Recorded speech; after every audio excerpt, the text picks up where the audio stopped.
एक कारीगर और उसके बेटे की कहानी। किसी गांव में एक कारीगर रहता था जिसका एक लड़का था।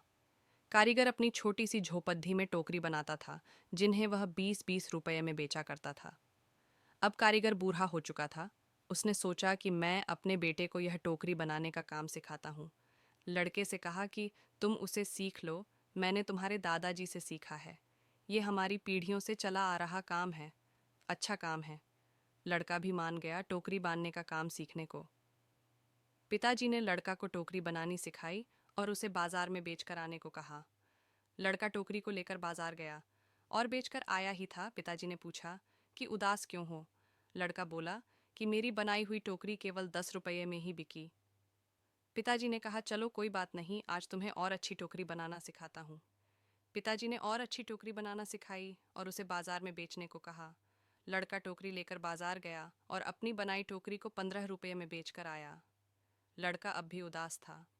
पिताजी ने फिर उदासी का कारण पूछा तो लड़के ने कहा कि टोकरी केवल 15 रुपये में ही बिकी।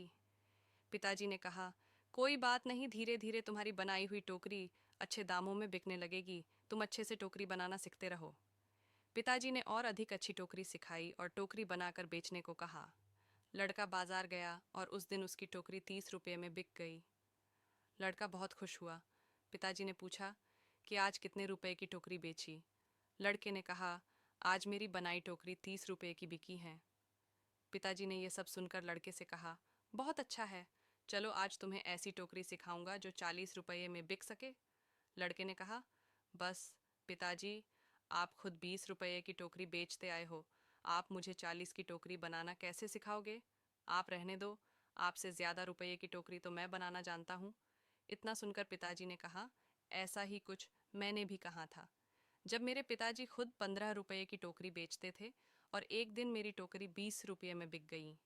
मेरे पिताजी ने मुझे 25 रुपये की टोकरी सिखाने को कहा था, तो मैंने भी सीखने के लिए मना कर दिया था और कहा था कि आप खुद 15 की बेचते आए हैं, आपसे ज़्यादा की तो बेच कर आया हूँ।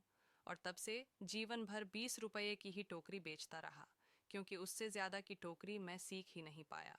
ये कहानी हमें सिखाती है कि हमें थोड़ा सा सीखने पर यह घमंड नहीं होना चाहिए कि अब मैं सब कुछ जानता हूँ, क्योंकि ऐसा हो सकता है कि हर कोई कुछ ना कुछ आपसे अधिक जानता हो।